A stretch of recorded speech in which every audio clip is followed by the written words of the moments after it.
Buenos días, estamos solamente vía internet por el streaming de Radio La Primerísima, tanto en su aplicación como en la página web www.radiolaprimerisima.com o rlp.com.ni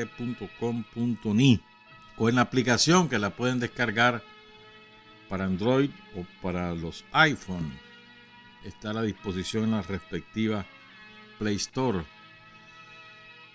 Y también vamos a estar posteriormente en diferido en Spotify, en YouTube, en Odyssey. ¿En dónde más estamos? ¿En qué otra plataforma estamos? ¿Qué otra plataforma estamos? Odyssey. Bueno, y otras plataformas, pues. También estamos por Río Blanco. Río Blanco no, porque ahí transmitimos vía señal, pero sí en Matagalpa. Tenemos problemas con energía eléctrica, a ver si lo resolvemos en el transcurso del programa. Bienvenidos pues, hoy es 8 de marzo de 2023 con Carlos José Hurtado y con Byron Baltodano cuando son las 6 de la mañana con 32 minutos. Sin Fronteras, la revista con William Griggs Vivado en La Primerísima 91.7 y 105.3 FM.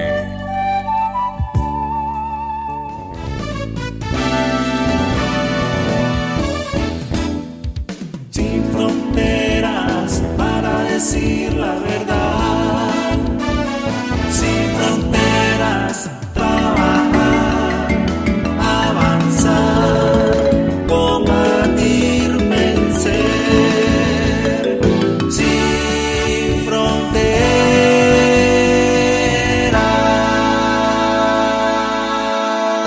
6 de la mañana con 36 minutos, les repetimos, estamos fuera del aire en la onda herciana y estamos en el aire, o estamos transmitiendo, mejor dicho, por la vía de internet, en vivo y en diferido. Y como hoy es 8 de marzo, pues les vamos a contar una historia diferente, que es parte de la historia de la revolución, que no hemos sabido reconocerlo y valorarlo en su justa dimensión, y que hace falta hacer justicia, sobre todo a las mujeres rurales. De eso vamos a hablar. Queremos enviar un saludo afectuoso a Celeste Canales. Ayer se nos acercó, qué mujer más alta, guapísima. Y yo tenía que volver así, volver para arriba. Y muy amable, muy agradable. Una chavala como de 20 años. Aunque ella dice que tiene más, pero no parece, pues. Y saluda a su mamá, Claudia Valle. Dice que nos escuchan desde hace mucho tiempo. Muchas gracias. Miren este ejemplo, para que nos van a ver en el video, que nos están viendo en Facebook en este momento. Ella es Alicia García Centeno. Fíjense bien, dirigente del Frente Sandinista en el municipio de Matiguás, concejal del Frente Sandinista en ese municipio, la coordinadora de los colaboradores del Frente Sandinista de la Guerrilla en Pancasán, y va a caballo junto con otros compañeros rumbo a la comunidad San Rafael Apantio a reunirse con la militancia. Ahí está la reunión. Después de andar en esas montañas algún tiempo a caballo hasta que logran llegar al sitio. Eso es espíritu revolucionario sandinista. Y también, fíjense, Alicia García Centeno, que es una heroína viviente, que sufrió en manos de la dictadura horrores cuando era una niña de 12 años y lo volvió a sufrir más tarde, un poco después, ella y sus hermanos. Saludamos a Alicia García Centeno allá en el municipio de Matiguás. Por cierto, ayer se inauguró el Centro de Atención a la Salud de la Mujer, el doctor Ligia Altamirano, que falleció en septiembre, creo, del año pasado. Es una maravilla eso. van a atender a todas las mujeres del departamento de Managua en todas las especialidades de la mujer. Ultrasonido, todo lo relativo a las enfermedades o a los problemas que padecen, los problemas de salud que padecen específicamente las mujeres. Eso queda aquí por el busto José Martí. Ahí es Sajonia, creo que es ahí, ¿no? Sí. Del busto José Martí, 5 cuadras. 5 cuadras arriba, sí. O es Sajonia o es... No me acuerdo cómo se llama el otro barrio que está ahí al lado. Y hoy a las 10 de la mañana está previsto inaugurar el Centro de Desarrollo de Talento Creativo que lleva el nombre de la pionera del arte de la filigrana en Jícaras, allá en Buenos Aires, en Rivas, Nieves Cajina. Este centro es para capacitar en peinado, pues salones de belleza, bisutería, arte en distintas variantes para entretenimiento. Esto queda aquí por Plaza España, antes de los semáforos del Recreo, una cuadra antes, así para el lago. O sea, desde Plaza España, cuatro creo que son, 4 abajo, 1 al lago. 2 centros dedicados a la mujer. Hablemos entonces de las mujeres rurales. Hay un trabajo que hizo un compañero de la UPOLI, lo hizo en el 2014 y es sobre las mujeres de la tronca. Miren, nosotros, el Frente Sandinista nunca pudo conformar las unidades guerrilleras si no ha sido por las mujeres de la tronca, así de importante. Sin las mujeres de la tronca nunca hubiera habido columna guerrillera en las montañas de Nicaragua. Y ya van a entender por qué, aunque los sindicatos los inicia Bernardino Díaz Ochoa junto a Benigna Mendiola, son las mujeres las que se encargaron de reclutar mujeres y varones en las haciendas de allá de lo que hoy es la Dalia, pero más allá, San Ramón, Rancho Grande, hasta Hueslala, para el lado de Matagalpa, y conformaron sindicatos que hicieron temblar a los terratenientes de aquella zona. Entonces les vamos a contar esa historia. Estoy buscando dónde fue que apunté el autor de este trabajo. Sería una vergüenza que no lo haya registrado. Qué barbaridad, mano. ¿Quién sabe dónde lo dejé? Pero bueno, es un investigador de la UPOLI. Lo que pasa es que no retuve el nombre. Creí que lo había apuntado y no lo tengo. Entonces, de aquí, de esta zona, y queremos rendir homenaje a las mujeres nicaragüenses a través de las mujeres rurales de la tronca. María Venancia, Angelina Díaz Aguilar, Cándida Martínez, Martina González Hernández, Aurelia Hernández, Facunda Catalina González, Natividad Martínez Sánchez, que son las mujeres del CUAC, que también eran sindicalistas. Y después van a escuchar otros nombres, ¿verdad? La tronca es parte de la Dalia hoy, pero en aquellos años, en los años 60, era parte del municipio de Matagalpa. Tumba la Dalia fue fundado en 1989 como municipio, aunque el poblado, miren lo que es, y ahora que hablábamos un día de esto de Carateras. Carateras era el poblado principal, ¿verdad? Y el Tumba la Dalia se le conocía como el empalme, porque era el empalme que iba para Bijagua, para los ríos, rumbo a Gualala, pero todo eso era montaña, selva. Y allá hacia mediados de la década del 10 del siglo XX, es decir, 1915, 1920, empezaron a llegar gente de Reales, de la ciudad de Matagalpa, a apropiarse de enormes extensiones de tierra. Hay dos maneras de contar este cuento.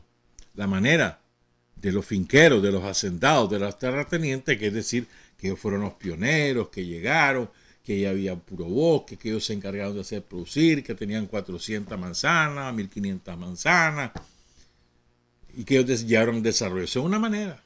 La otra manera es la de los indios de Matagalpa, porque esas tierras eran de la comunidad indígena y se las robaron.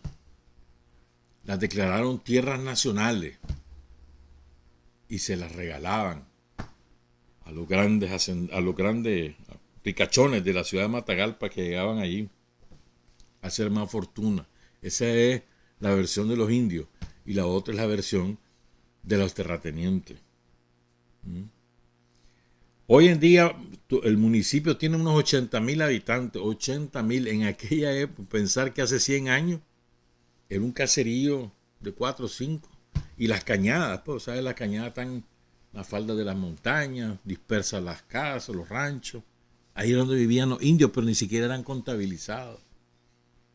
No formaban parte del censo poblacional, mucho menos del desarrollo de energía eléctrica. Ahí no había en ningún lado agua potable, ni carretera, nada. Empieza a desarrollarse la Dalia con la revolución. Pero bueno, primero era carretera, y todo esto es importante para que entendamos también la relevancia de lo que hicieron las mujeres rurales de la Tronca. Entonces, ahí no había nada. La primera carretera que es entre Matagalpa y el Empalme, no era, que ni siquiera era carretera, era una trocha, pues, allá en los 50. Y todo porque ya estaba el café. Entonces había que sacar la producción de café. Ahí lo que sí estaba organizado ahí era las fuerzas represivas. Ahí les vamos a contar más adelante eso, pues. Pero bueno, ahí comenzó Bernardino Díaz Ochoa con Benigna Mendiola a organizar los sindicatos. Les sigo contando, pues.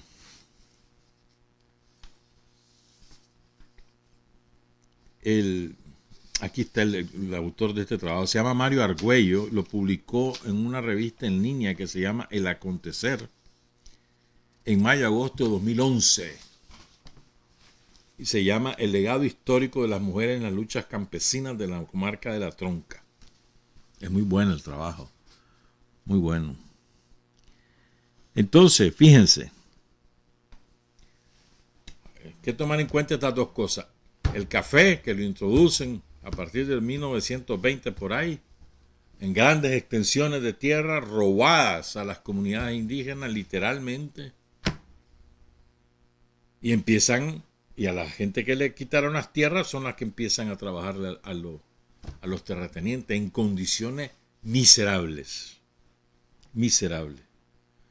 Y entonces, además, a partir de ahí se crea toda una aristocracia cafetalera de todo el departamento de Matagalpa, ¿verdad? Que se creían de abolengo, que tenían los clubes sociales y todas esas cosas allí en Matagalpa. ¿No? La mayoría de la gente allí vivían en caseríos de 100, 200 personas. Dispersos, ya te digo, nada de energía, nada de nada. Hoy en día tenemos una carretera, la Dalia, que la reconstruyó Daniel allá en el 2008, 2007, 2008. Estaba destruida esa carretera. ¿No? Entonces en 1956 hacen el puente sobre el río Tuma, cuando el río Tuma era de verdad río caudaloso, enorme. Hoy en día es un hilito. ¿No? Llegó la primera escuela. De hecho, Carretera se llama realmente San José de Carretera. Y ahí era el centro, ahí estaba la iglesia, ahí estaba el comando de la guardia, ahí estaba la escuela. Pero la gente comienza a poblar alrededor de lo que es la Dalia, lo que se llamaba el Empalme. Y el dueño de una finca que se llamaba La Dalia, un terrateniente, empezó a parcelar la finca y otros terratenientes. Entonces se fue ampliando. Y Carreteras quedó totalmente marginada. ¿No? Carreteras queda como a 3 kilómetros hacia el noroeste de la Dalia. Entonces, uno de los, el hombre que crea aquí los sindicatos, como te decía, es Bernardino Díaz Ochoa. En 1963, él y Benigna Mendiola fundan el primer sindicato en la comunidad de La Tronca. Y este sindicato hizo temblar a todo el mundo. ¿Por qué? ¿Por qué luchaban? Salario mínimo, condiciones laborales decentes, prestaciones sociales, laborales, porque ahí los corrían de un día para otro y sin pagarles un centavo. Tal vez habían trabajado 5 días y no les pagaban nada. Toda esa era la lucha de los campesinos, convertidos en obreros agrícolas, porque si tenían su tierrita, no tenían con qué ese dinero para comprar la semilla o para los instrumentos de labranza. Entonces se dedicaban a cortar café 3-4 meses al año y después a su parcela.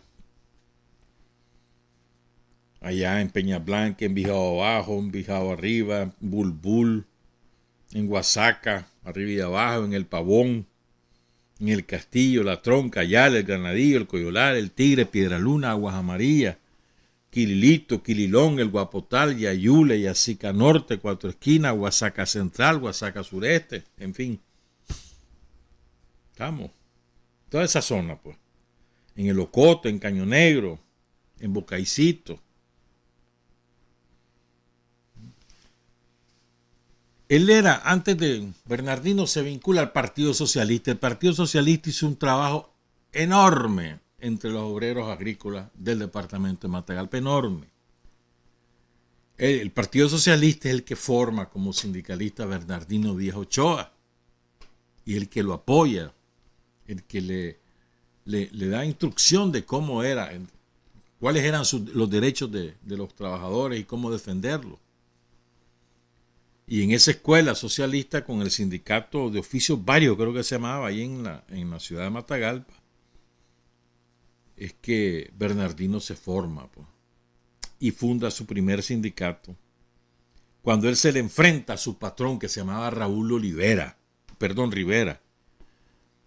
Se enfrenta a él, pongan cuidado, porque no le pagaba sus prestaciones. Se enfrentó a él, le gana en los tribunales.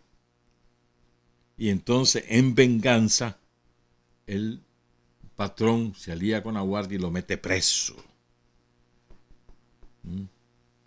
Y lo mete preso acusándolo de que había asesinado al abogado somocista León Lara, que apareció ahogado, se ahogó. Entonces le echaron la culpa a él. Él ya andaba sindicalizando en Yaosca, en Locote, en Quilalí y en Bijao Sur, ¿verdad? Y ya en el 63 ya se dedica a la organización sindical con Benigna Mendiola. Van a entender por qué es tan importante Benigna. Bernardino nació, no se sabe exactamente cuándo, hacia 1940, más o menos. Benigna en el 42. Benigna tiene 81 años. Tuvieron 5 hijos. Pedro Armengol, Ajeda, Rosibel, Lenín y César. Y César, Pedro lo asesinó la contrarrevolución en los años 80 y a Lenín lo asesinaron los somocistas durante el golpe. Ustedes recuerdan eso. Ahí en la ciudad de Matagalpa. Hasta que a Bernardino lo asesinan el 1 de septiembre. Lo capturan el 30 de agosto, el 1 de septiembre lo matan, su cuerpo aparece al día siguiente y el 3 de septiembre ha sido designado como el Día del Cooperativismo. Entonces, ¿qué ocurre? Como los hombres tenían que trabajar, la mejor manera de avanzar en la organización sindical era a través de las mujeres, con todo y la opresión machista que sufrían las mujeres. Pero los propios hombres ya organizados sabían que las mujeres era la clave para ampliar la organización. Mira qué interesante, pues. Y aprendieron a conspirar, aprendieron a guardar secretos, o sea, lo que se llamaba la compartimentación. Lo que sabía una no tenía por qué saberlo la otra, porque si las agarraba la guardia, no podían revelar los secretos de la organización. Y entonces echaban preso a los obreros porque hacían una huelga. Entonces las mujeres salían adelante de la lucha. El método fue huelgas prolongadas hasta que los terratenientes se rendían. Porque ya nadie les cortaba el café, se caía todo maduro. Las pérdidas eran de ellos hasta que cedían. Pensaban que es una huelga a principios o mediados de noviembre, a ver qué patrón aguanta que no haya obrero que le corte el café. ¿Qué patrón aguanta eso? Eso fue lo que hicieron en aquellos años, ¿verdad? Entonces, en las comarcas de ahí, de lo que hoy es la Dalia, la guardia, la dictadura tenía una organización militar, prácticamente paramilitar, pues, que se había heredado de la manera como ejercían el poder los invasores españoles. De ahí salió. Entonces, se dividía por cañadas, y ahí había en cada cañada un capitán de cañada, que a su vez tenía un teniente, un sargento y un cabo de la guardia. Y aquí se sumaba el juez de mesta y el juez de cantón. Esa era la estructura. Agarraste confesado, hermano, si te agarraba uno de ellos ahí. ¿No? ¿Cómo los nombraban? El jefe del partido somocista le proponía eso al ministro de Somoza y así se nombraban en cada cañada. Y esa era la estructura que ejercía el poder. Los terratenientes acudían a ellos para poner en orden a los sindicalistas y para terminar con las huelgas. Famosas familias terratenientes de la zona, los Valenzuela Castro y los Castro Celedón. A esto les dieron, estos llegaron a tener la Concha, la Bonanza, la Lucha, el Diamante, en fin.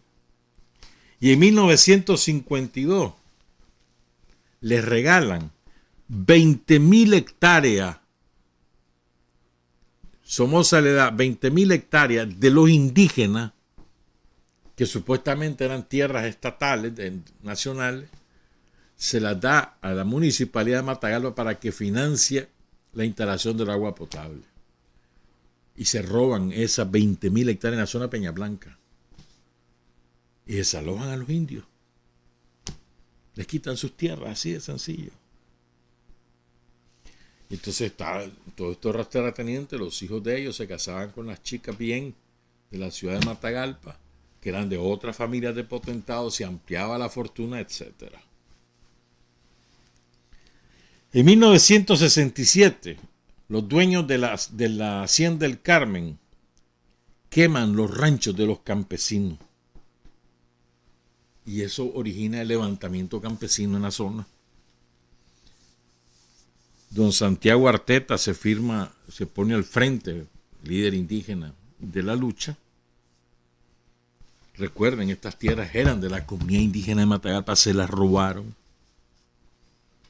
y le fueron recutiendo en la montaña, los que no querían sumarse a ser obreros. Imagínate vos, tenían 3 haciendas enormes, ahí una sola familia. ¿Verdad? Entonces, ¿qué ocurría? El capataz de la hacienda era el que medio sabía leer y escribir. Los demás nadie sabía leer y escribir. Entonces era la autoridad. Así deshacía. Corría a quien le daba la gana. Contrataba a quien le daba la gana. ¿Qué ocurría con las mujeres? Pongan cuidado. Si llegaba un obrero con una muchacha o una mujer que no fuera de mediana edad, lo que fuera, pero muy bonita, atractiva, entonces el capataz, que generalmente se ponía de acuerdo con el dueño de la hacienda o con los hijos del dueño de la hacienda, el capataz ubicaba a ese trabajador en el último surco de la hacienda para que fuera el último en llegar a la barraca donde estaba la mujer esperando. De esa manera, en ese espacio de tiempo, el capataz aprovechaba para abusar o para enamorar, para lo que fuera. Finalmente Si era muy bonita, se la pasaban al hijo del dueño, las abusaban, las violaban, las mujeres callaban, porque si no tomaban represalia. Así de horrible era la vida. Y todavía en algunos lugares sigue ocurriendo. ¿No? Solo te doy un ejemplo. Todo esto lo cuenta Benigna Mendiola. Ella cuenta cómo era la vida en esta zona. Pues.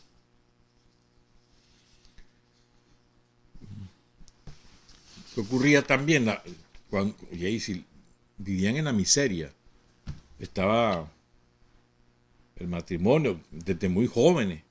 A los 15, 14 años ya se hacían de pareja, comenzaban a tener hijos, pauperizados en la miseria. Entonces iban toda la familia, se iba a las haciendas. Chavalitos de los 4 o 5 años a trabajar, a cortar café, porque no había de otra. Entonces lograban ahorrar unos centavitos para poder resistir 2 o 3 meses después de terminar la cosecha y después a ver qué hacían. Entonces eran familias enteras cortando café, analfabetos, sin agua, sin energía, sin derecho a la salud, nada. Y miren cómo comienza a cambiar la cosa, pues. ¿No? Oigan este testimonio de Benigna, ¿ves? Además de lo que te contaba, de mandar al último surco al obrero, había veces que las mujeres, por algunos realitos más que les daban, por algunos 2 cortes, o sea, la tela para hacer ropa, cuando se percataba ya le estaban haciendo los cachos a su hombre, o sea, les eran infieles. Y a veces con la venia de su propio compañero. El procedimiento era muy sencillo para los patronos, sus hijos y los capataces. Se valían de la explotación, el chantaje y de las siempre crecientes necesidades económicas y alimenticias.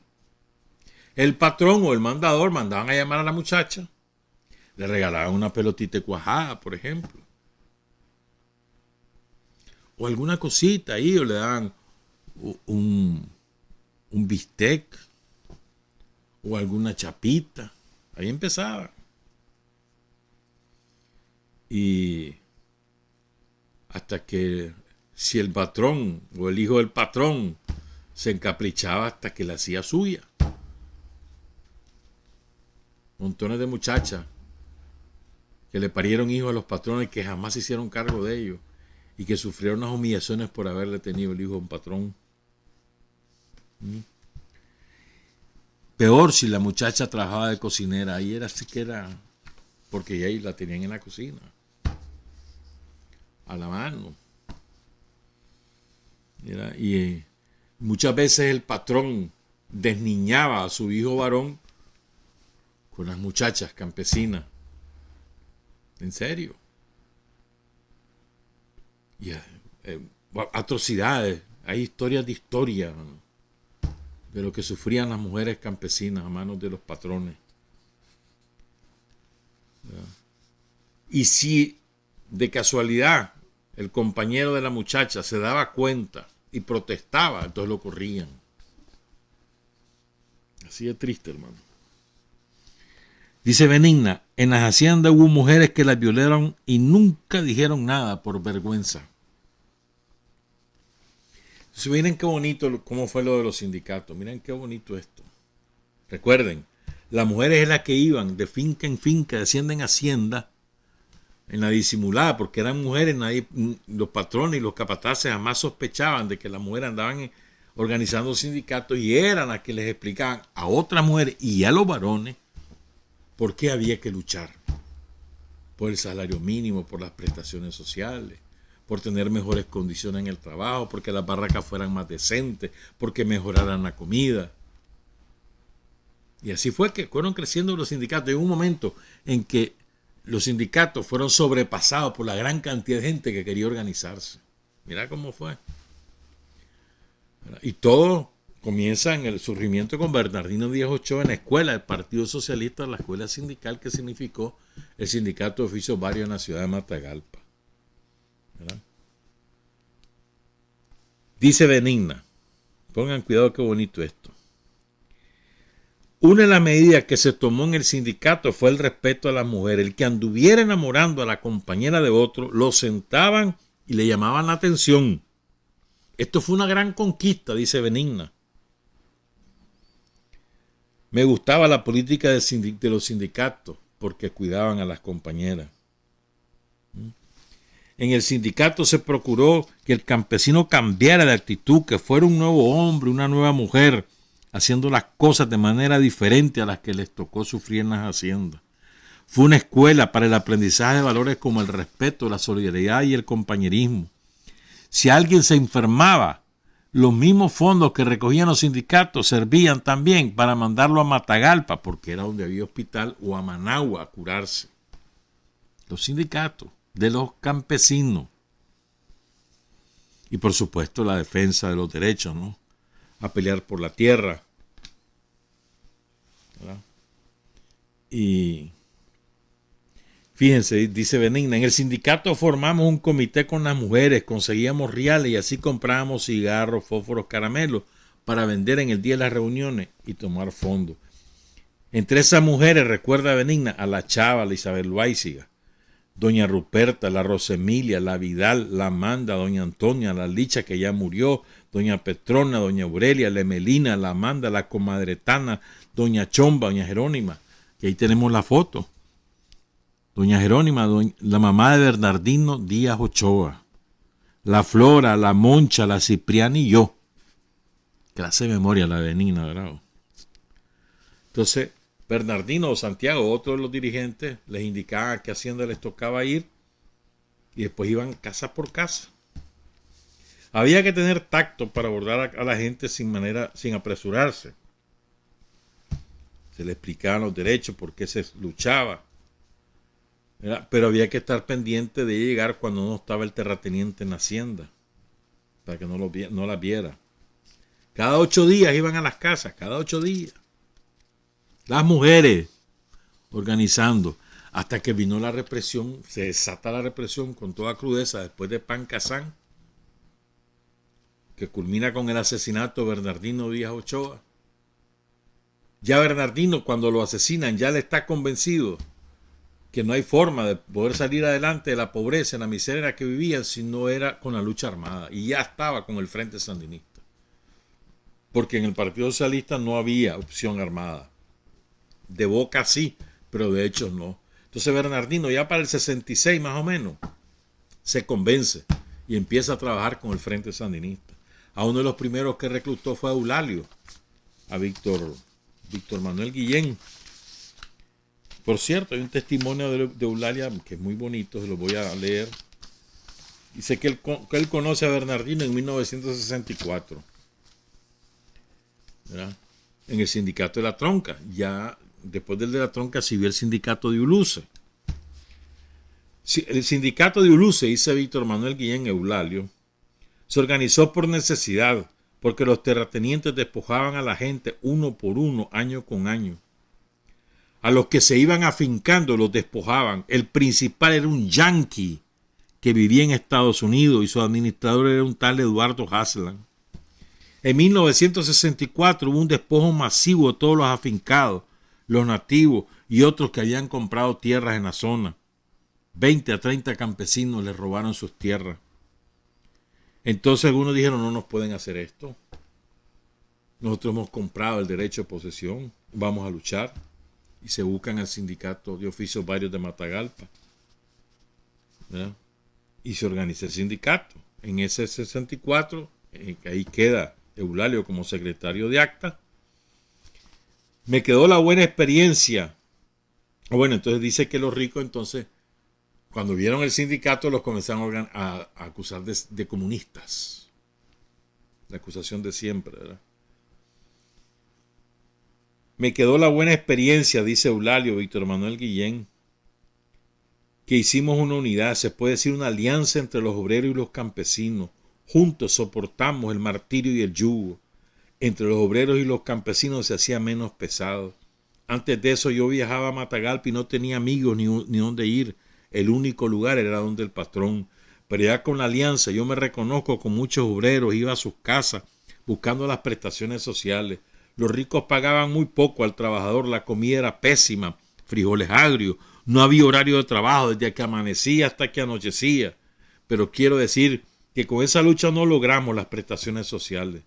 Donde vimos nosotros que no se podía obligar a nada de todo eso a los ricos, a los terratenientes, entonces, hombre, cambiamos y pensamos, vamos a reclamar la tierra.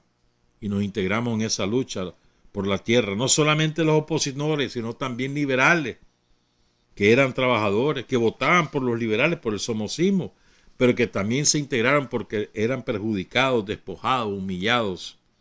Con la orientación que nos dieron, todos nos organizamos y luchamos juntos y nos reconocíamos y decíamos que no deberíamos seguir con esa división de partidos porque no daban nada ni estaban de acuerdo con la lucha de los trabajadores. Después vino a Managua, a la CGT Independiente del Partido Socialista. Y así se hicieron los sindicatos. En Yúculo, en Uluza, en La Tronca, en Quirilito, en Bajado Norte, en San Dionisio. Hasta que ya no pudieron seguirse extendiendo porque ya no tenían capacidad. Entonces, continúo. La mujer ocupó un papel definitivo en el sindicato.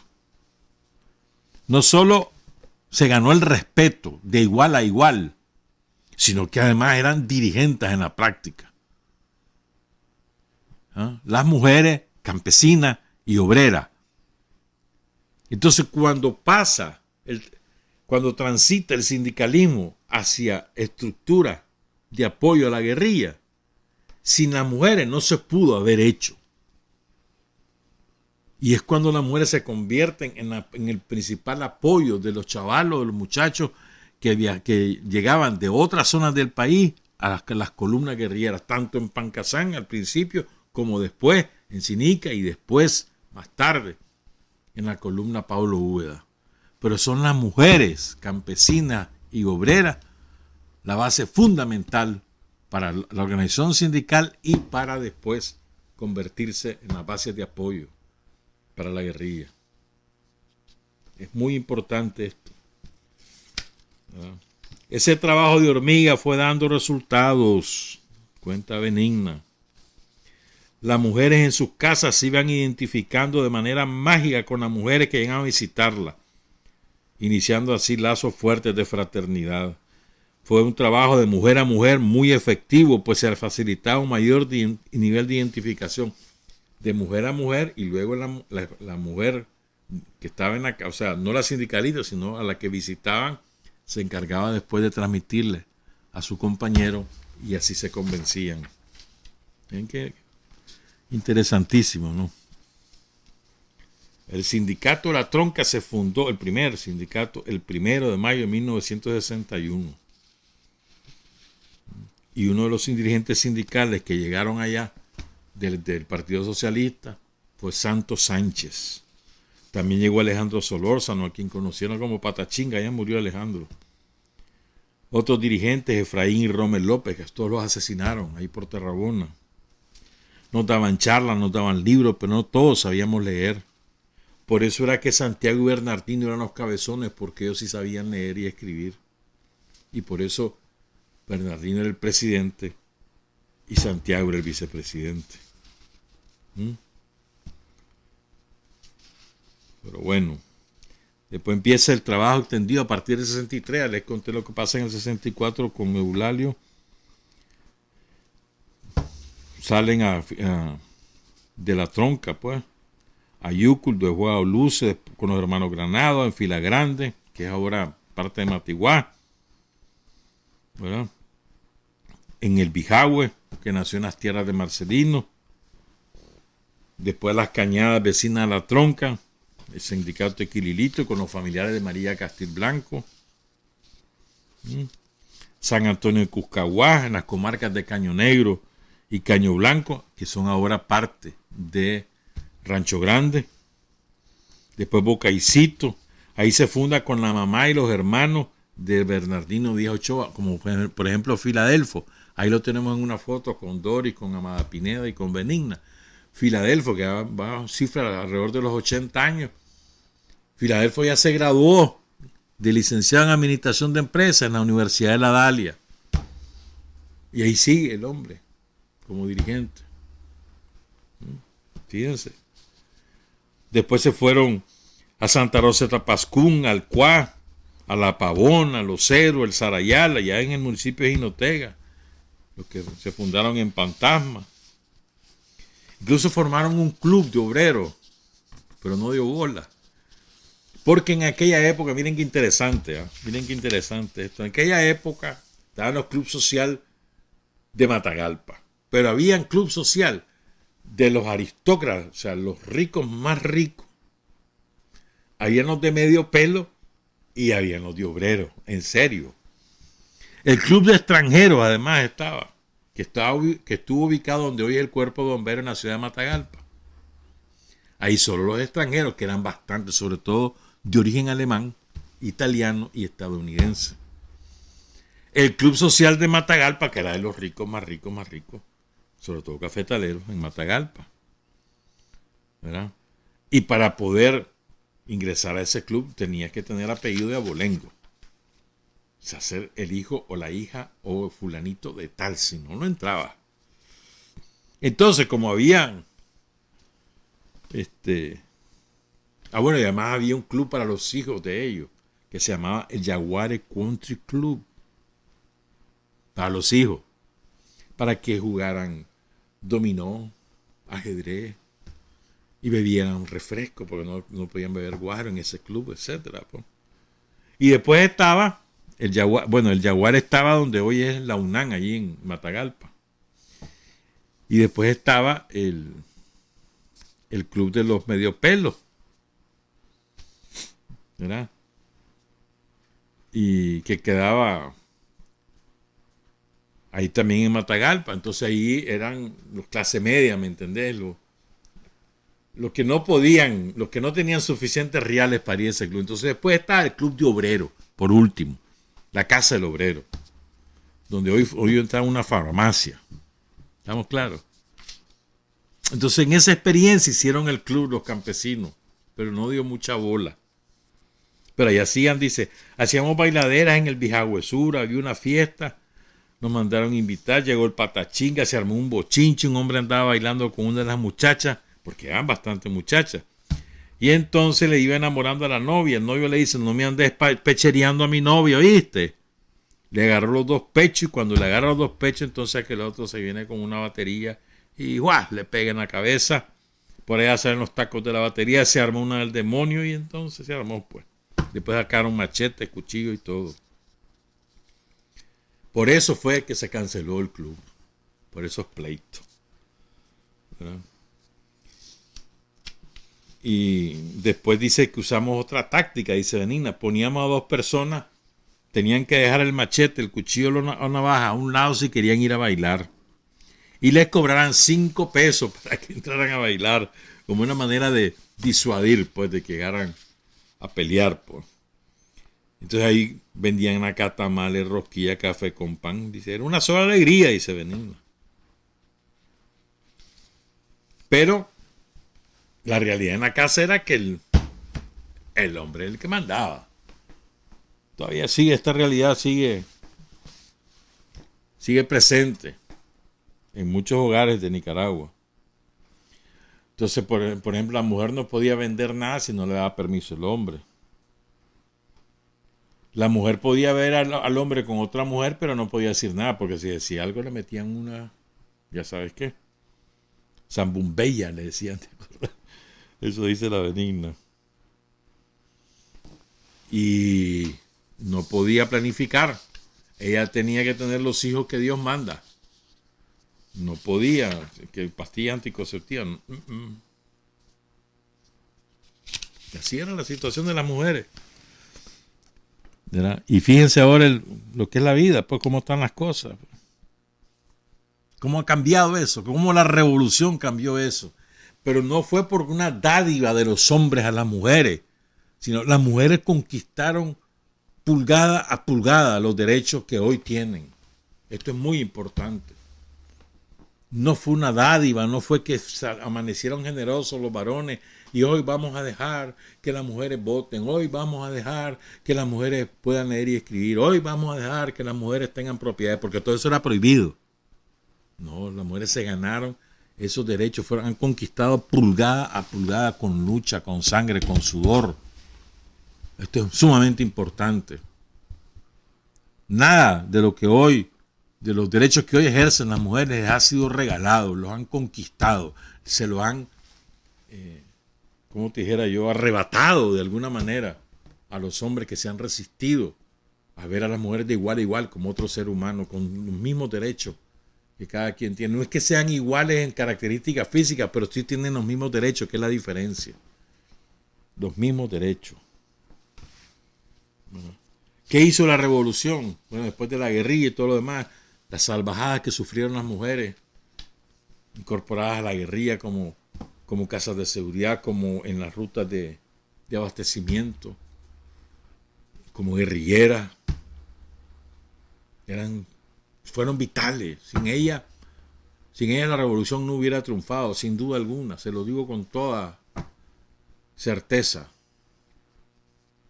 Entonces, la revolución solo en el perímetro del Tuma La Dalia entregó 7.000 manzanas a cooperativas ahí en La Dalia. 7.000. Uno de ellos es Juan Alberto Cegueda. Tenía hace algunos años 53 años. Él es de San José de Caratera. Fue directivo de una cooperativa en Hacienda La Primavera, que era de los terratenientes de allá. ¿Verdad? Fueron 7.000 manzanas entregadas a 13 cooperativas. La de La Primavera le pusieron como nombre Bernardino Díaz Ochoa. Y este compañero fue su responsable 8 años. Eran 350 manzanas, 80 de café y el resto para granos básicos. Eran 50 cooperativistas. Empezaron bien, dice, trabajando con la cooperativa. Teníamos ingresos en Córdoba y en dólares en el banco. Nos autofinanciábamos. Pero después fueron bajando los ingresos. Con la mejor intención integramos nuevos socios, pero algunos de ellos resultaron problemáticos. Eso nos vino acarreando problemas, debilidades y nos llevaron al fracaso. Hubo mala administración y la cooperativa finalmente desapareció en 1996. Él tuvo que salirse de la cooperativa porque fue amenazado por los recontras en los años 90. En 3 ocasiones llegaron a la casa a buscarlo para matarlo y entonces decidió y le decían salite de la cooperativa porque se querían adueñar de la finca. Y finalmente la vendieron, la compró un extranjero en 1997. Hoy el dueño es un alemán. El destino de la cooperativa que entregó la revolución. Dice, La Primavera era una cooperativa modelo en el municipio. Hoy solamente existe, de las 13 cooperativas, solamente existe el Ojoche, en la carretera Rancho Grande. Tiene 280 manzanas. ¿Qué ha hecho la revolución ahí? Hoy en día, en el Tuma La Dalia, en todas las comarcas hay al menos una escuela y en casi todas también ya hay centros de secundaria. Más de 150 escuelas de primaria, más de 20 de secundaria. Está el Instituto Nacional ahí en la ciudad de La Dalia. Hay recintos universitarios, ahí se imparten, hasta medicina se imparte ya en La Dalia. No tienen que viajar a ningún lado. Hay un hospital con 36 camas, 16 puestos de salud, 2 casas maternas con 48 camas. Hay 2 ambulancias. Hay una clínica de medicina natural y terapias complementarias, una clínica para el manejo del dolor. Por cada 10.000 habitantes, o sea, ahí son 80.000. Ahí hay 24 médicos, hay 24 enfermeras. Hay 40 auxiliares de enfermería. Hay la vacunación como se aplica en todo el país. 137 casas base, 56 sectores que los atienden los equipos de salud. Y hay 1.187 miembros en la red comunitaria de gabinetes de la familia. Solo en salud y educación te mencioné. Las mujeres, protagonistas absolutas de todas esas redes.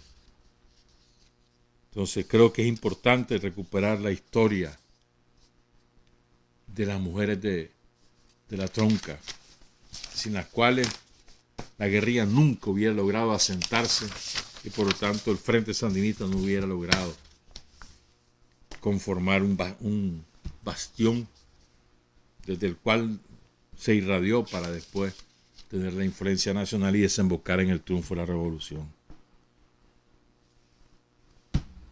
¿Saben qué? De verdad, en vez de felicitar, que es la maña que ahora nos han entregado, los varones lo que tenemos que hacer es comprometernos a ser menos machistas todos los días. Una pausa, regresamos a las 7:24. Hay hombres que luchan un día y son buenos. Hay hombres que luchan un año y son mejores. Pero hay hombres que luchan toda la vida. Esos son los imprescindibles. Son las 7 de la mañana con 29 minutos. Le repetimos que solo estamos vía internet y no en la señal de las ondas hercianas, excepto en la ciudad de Matagalpa. Hay un problema con Unión Fenosa, ya están ahí, perdón, con Disnorte, Disur, ya no se llama Unión Fenosa, ¿verdad? Nos quedó la maña. Se rompió un cable y no tenemos una de las fases. Estamos en eso. Bueno, el otro día les contaba, hace como 4 o 5 programas, del testimonio de un compañero que se llama Guillermo José Sánchez Oviedo, conocido como Pancho, reclutado por Camilo Ortega. Cuando hablamos de Camilo fue... Y él decía que él llegó a Sandino por la lectura de un libro llamado La vida del capitán Rebrujo, ¿verdad? Y entonces yo mencioné de que no conocía ese libro. Entonces un amigo, un oyente de Sin Frontera, el compañero Vinicio Sandino, que vive en León. Miren lo que hizo Vinicio, es súper bonito, me honra. Se fue a la biblioteca de la UNAM, encontró el libro, lo digitalizó y me lo mandó. Y se lo agradezco profundamente, ya me lo leí. La vida del capitán Rebrujo, escrita por un médico famosísimo en Estelí, aunque él nació en Masaya. José Simón Delgado Ortiz nació en 1913 en Masaya, se fue a estudiar a León medicina y una vez que se gradúa se fue a Estelí a trabajar. Ahí se casó.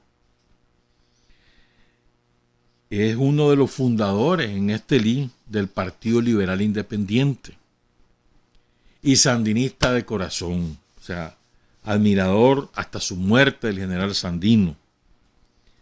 Entonces, él escribe este libro, logra los fondos propios y con algunos amigos, lo imprime, o sea, lo escribe en el 67, perdón, ¿verdad? Pero lo logra imprimir hasta en el 71. Miren qué clase de valor de hombre. Porque en aquella época, con la dictadura consolidada en el poder, ya había pasado la masacre del 22 de enero, ya había firmado, se había rendido el Partido Conservador y había firmado un pacto con la dictadura, el Cupiacumi. Y aún con todo eso, José Simón Delgado Ortiz publica el libro dedicado a Sandino y es la historia de un soldado de Sandino. Somoza le mandó a incautar toditos los ejemplares. Entonces quedó circulando clandestinamente y de boca en boca y de familia en familia, circulando de mano en mano, es que mucha gente conoció el libro La vida del capitán Rebrujo. Es la vida de Luis Horacio Úbeda, que se la cuenta al doctor José Simón Delgado Ortiz y todas las peripecias que vive Luis Horacio en la guerra contra los yanquis, a la cual él se incorpora en 1931 y muere hacia 1954, 55, en San Rafael del Norte. Es una historia muy bonita. Está escrito en un español castizo, dirían, ¿no? Y les vamos a leer algunos de esos pasajes en esta media hora que nos queda.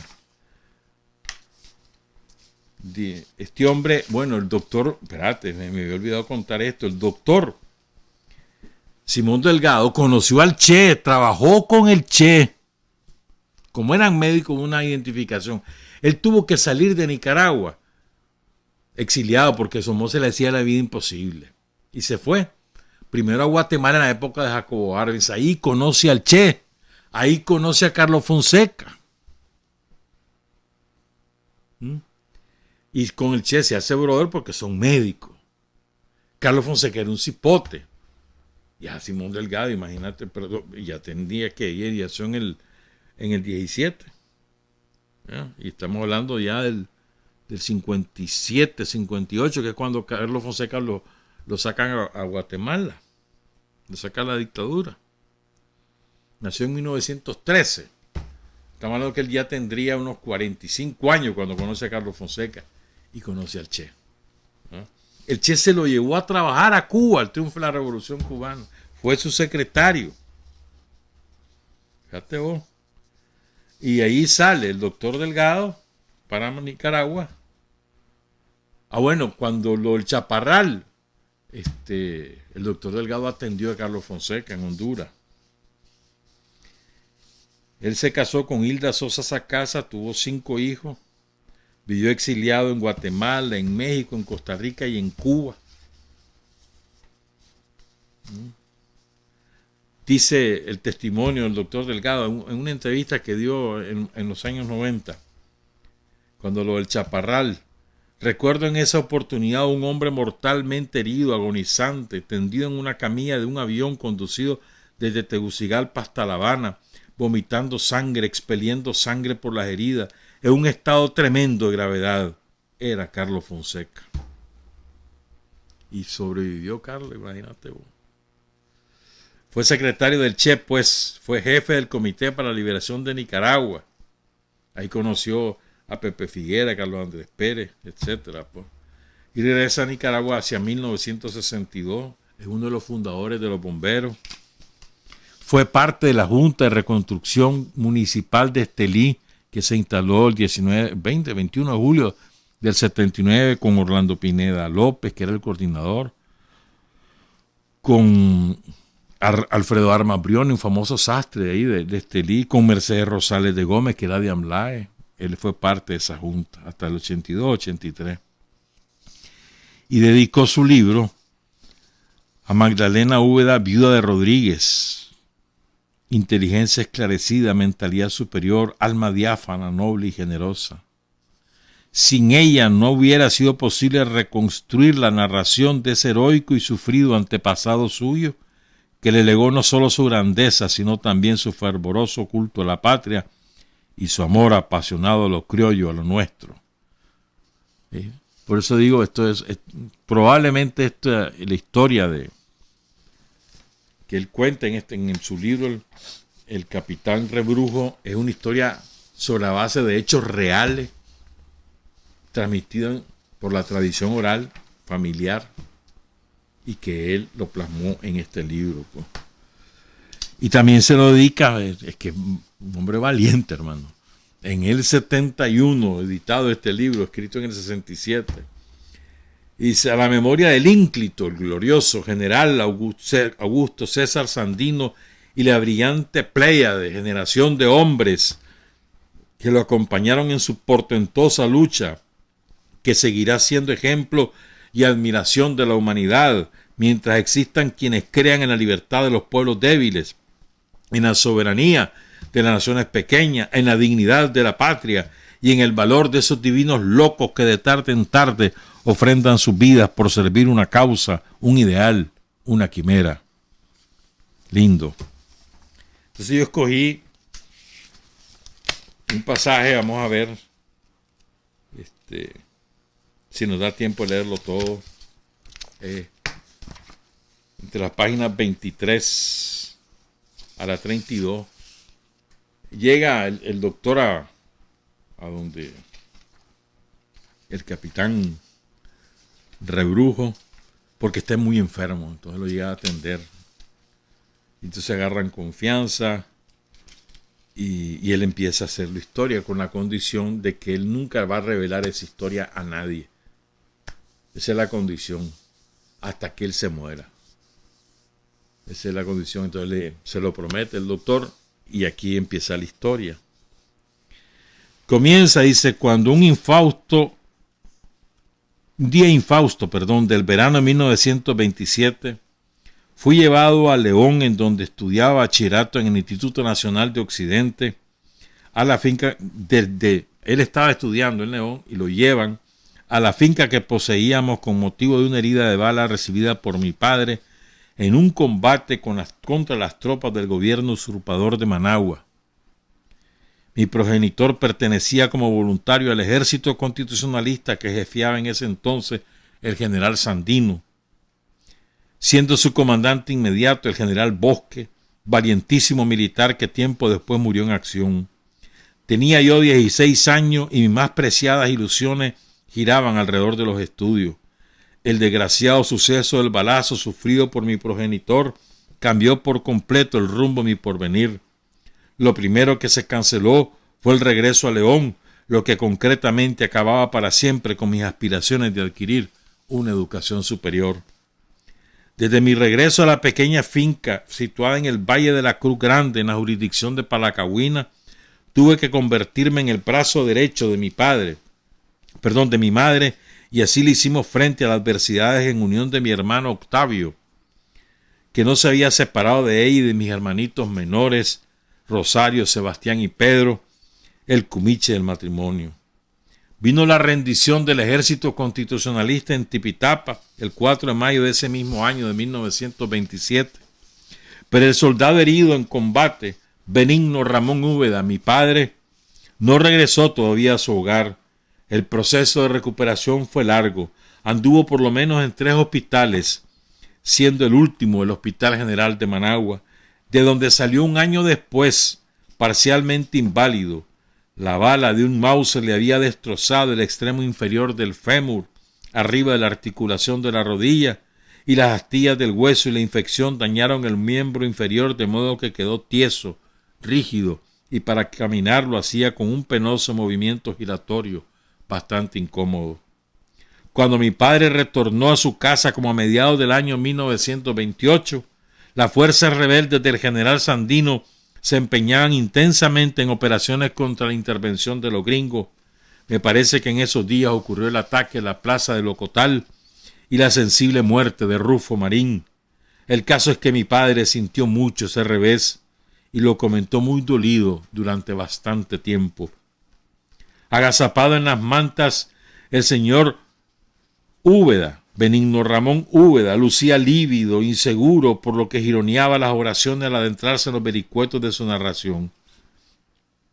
No sabría precisar cómo ni cuándo se iniciaron las visitas de los guerrilleros a la propiedad nuestra, pero tengo presente que una noche, mientras dormíamos al peso agobiador de las horas, comenzaron a sonar unos golpes dados con suavidad sobre la madera de la pequeña de la pequeña ventana que daba al cuarto dormitorio de mis padres.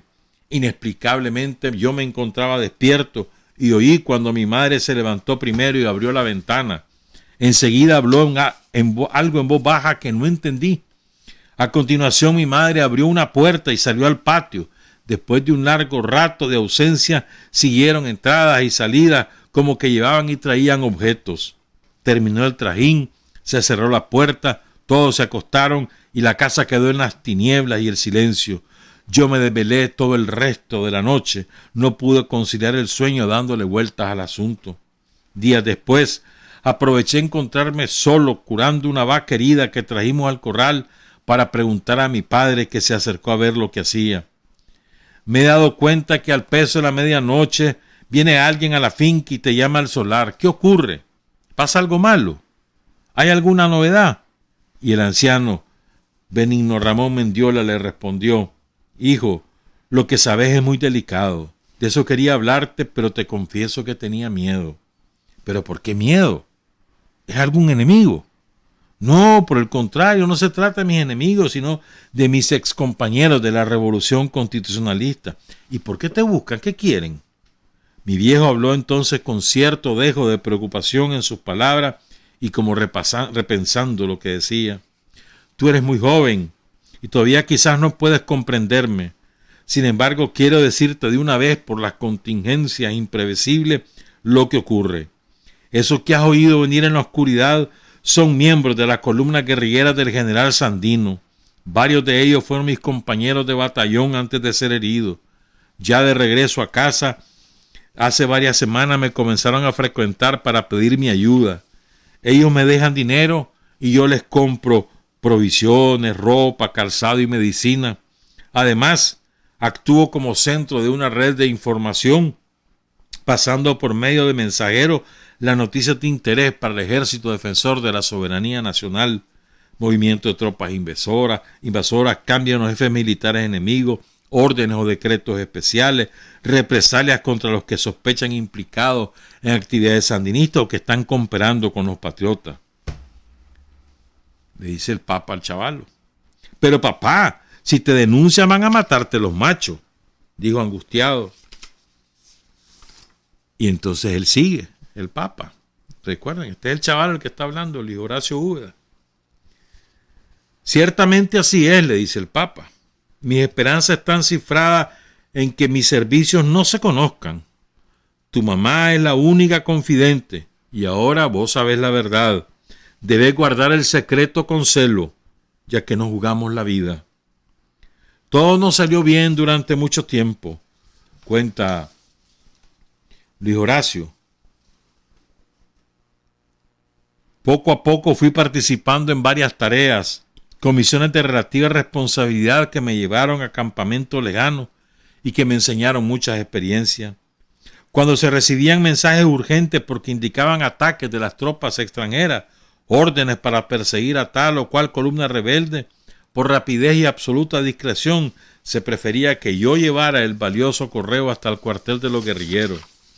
Así fue que varios altos comandantes me conocieron y simpatizaron conmigo, porque era locuaz, hablantín y ameno conversador, y porque mostraba mucho interés en las refriegas, en el manejo de las armas y en lo que se sentía en el instante de pelear contra el enemigo. Pero seguramente lo que más les impresionaba era mi arrojo y entusiasmo para llevarles la noticia importante con pasmosa velocidad, a toda prisa. La viuda, su mamá, interviene y le dice: eso me lo echó a perder, dice su mamá. Lo enseñaron a disparar y a pelear, y después ya no quería otra cosa que irse a la guerra. Lo traían los peligros, lo seducían los riesgos.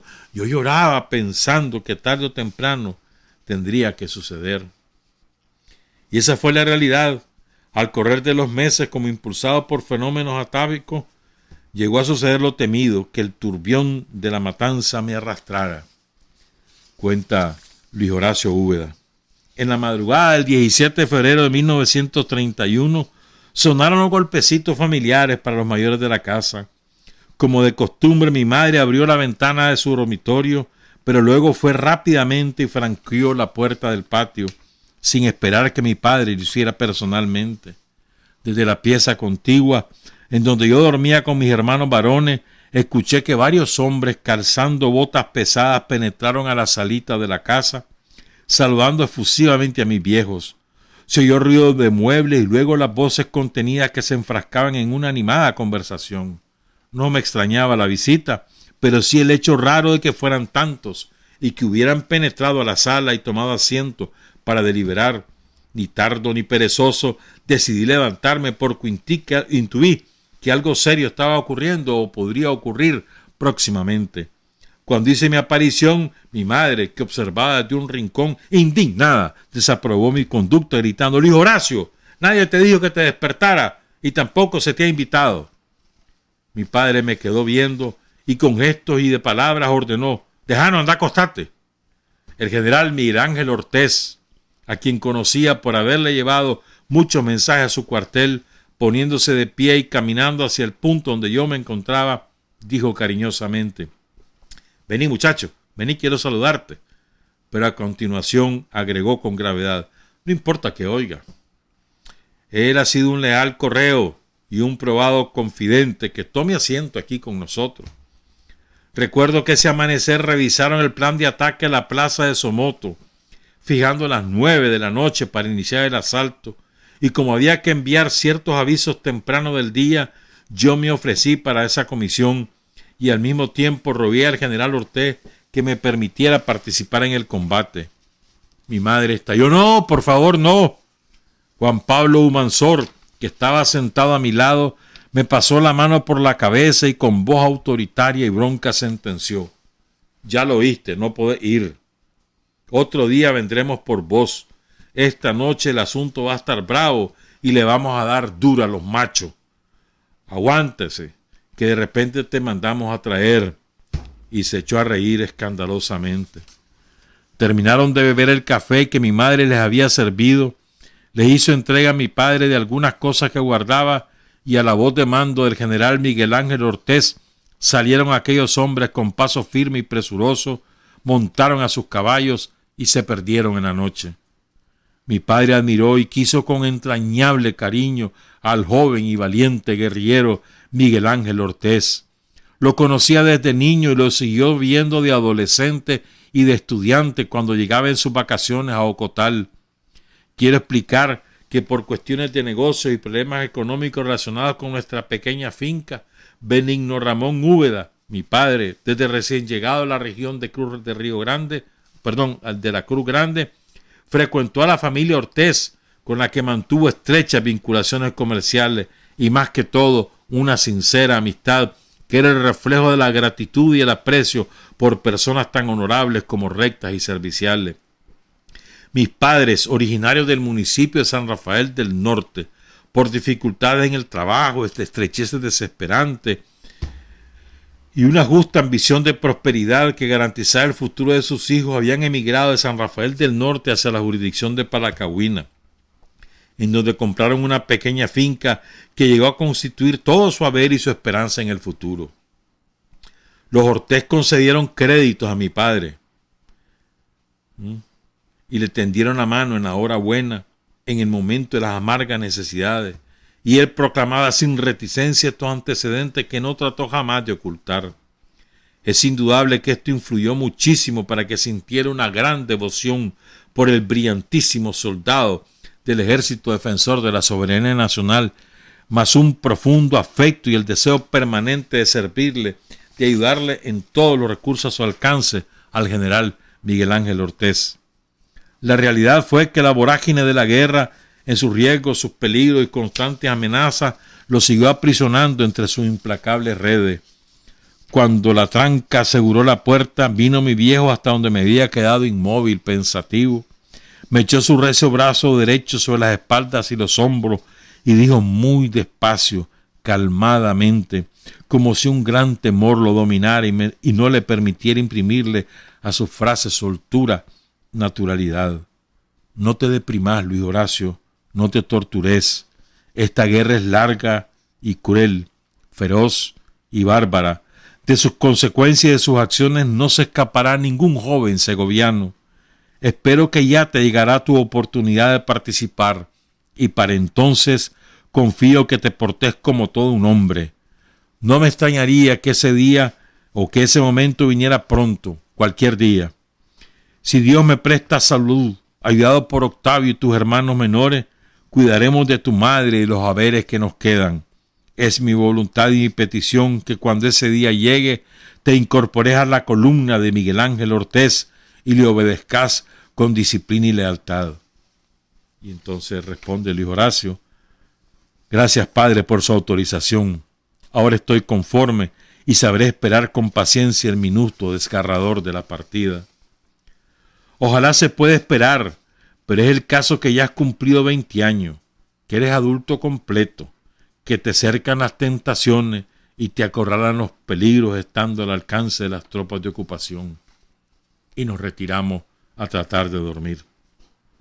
A la mañana siguiente, antes del alba del 18 de enero, un grupo guerrillero pernoctó en la parte boscosa de la finca.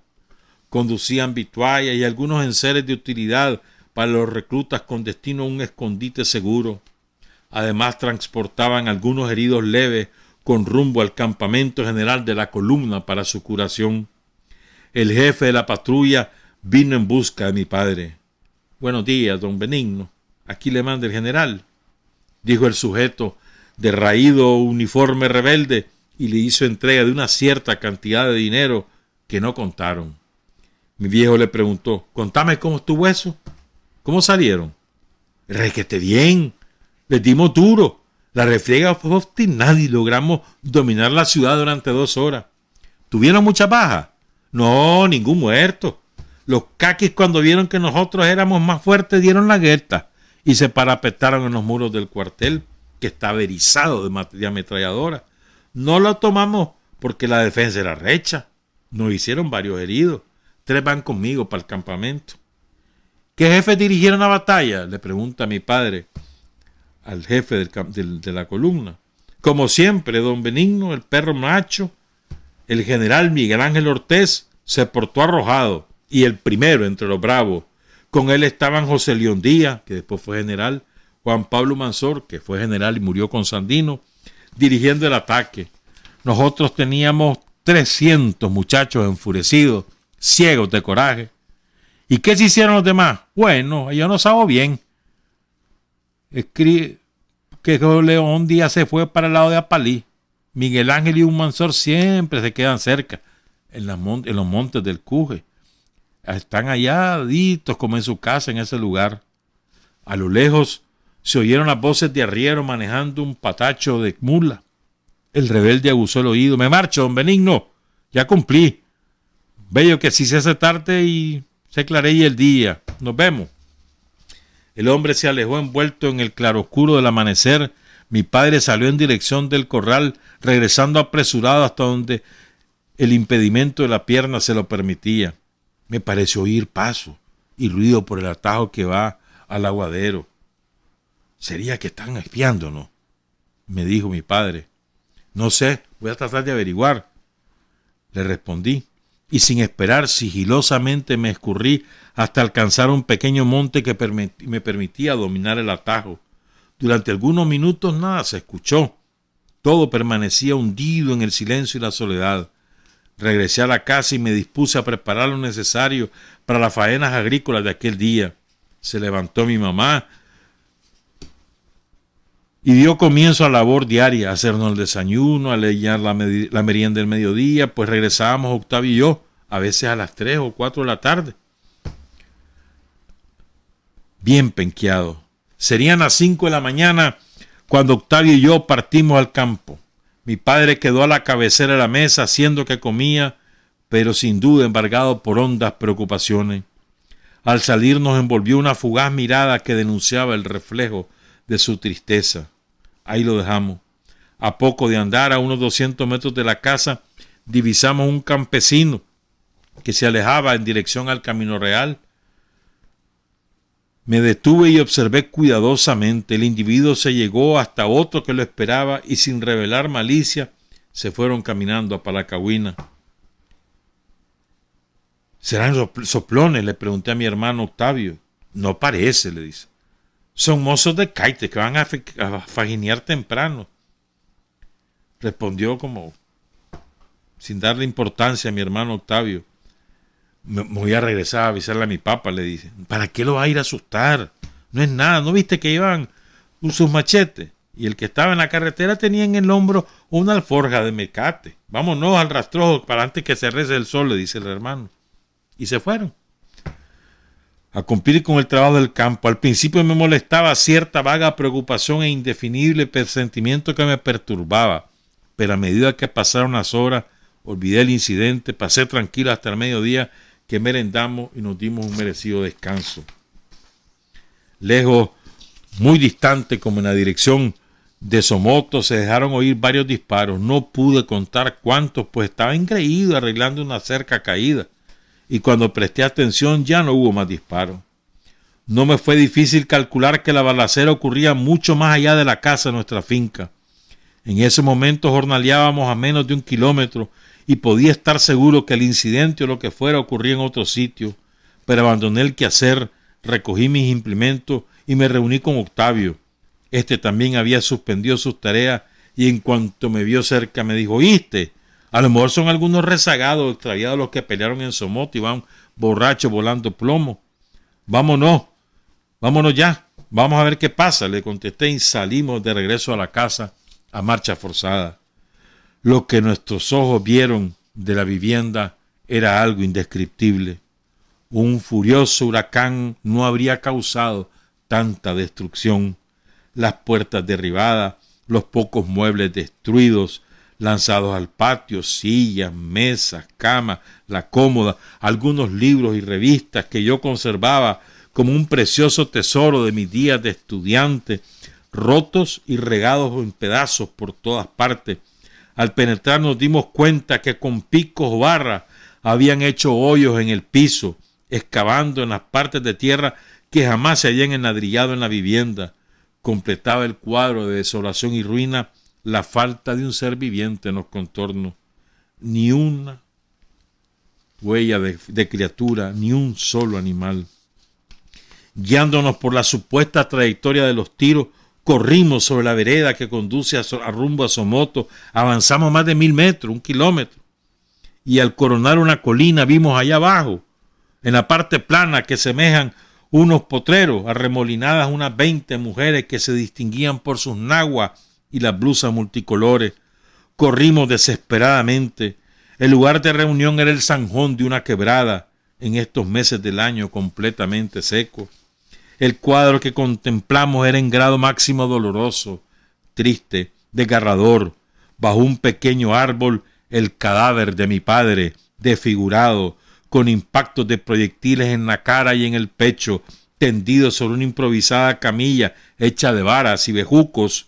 Mi madre a su lado, de pie, erguida, muda, impasible, como si se hubiera convertido en una estatua de piedra. La mirada fija en lontananza, escrutadora y severa.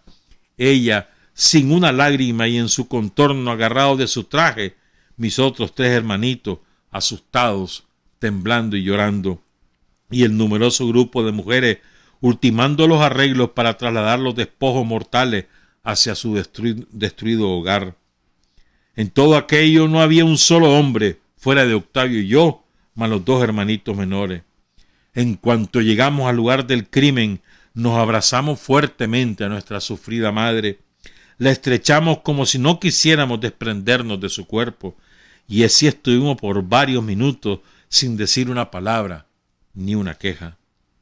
Se acercó una de las vecinas y a manera de un ruego sugirió: nos vamos, comadrita, nos vamos para la casa, llevemos al compadre ya. Y entre varias mujeres y con la ayuda de sus hijos, trasladamos el cuerpo ensangrentado de Benigno Ramón Úbeda. Lo velamos por la noche y los funerales se realizaron al día siguiente a las 3 de la tarde y se volvió a repetir la misma escena del zanjón. Un crecido número de mujeres y niños en el acompañamiento de varones, 4 ancianos de más de 60 años.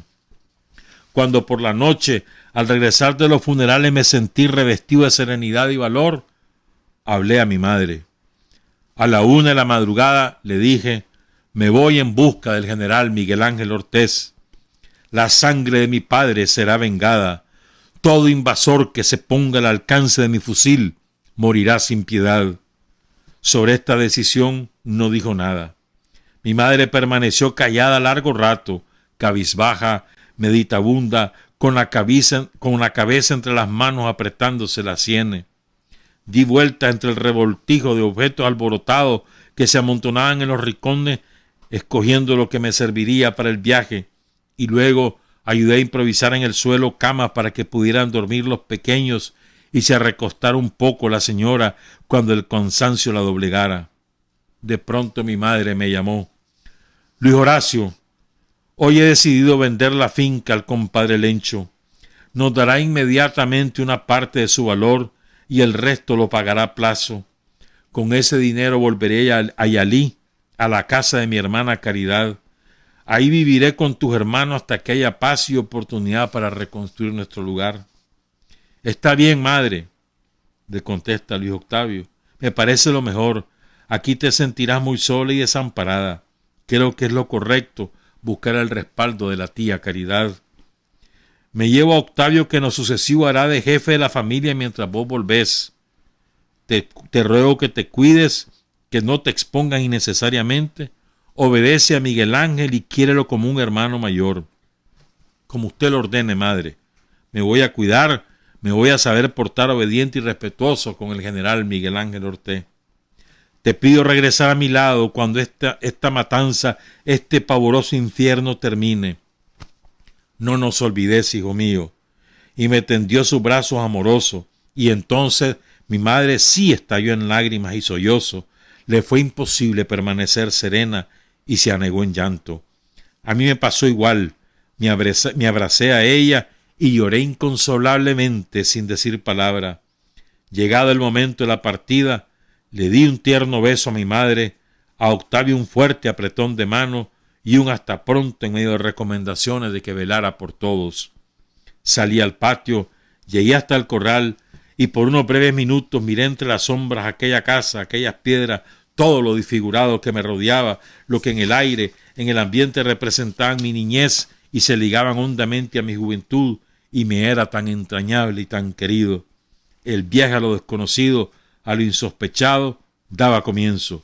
Ese viaje tantas veces deseado, para mí tan lleno de ilusiones y de alegres aventuras, de felices correrías como me lo imaginaba años atrás, con mi mente febril de niño o de adolescente.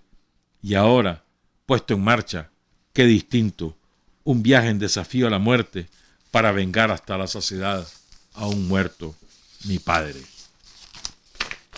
Parte de la historia extraordinaria de la vida del capitán Rebrujo, escrita por el doctor José Simón Salgado Ortiz, fallecido en 2002, un médico esteliano que reverenciaba a Sandino.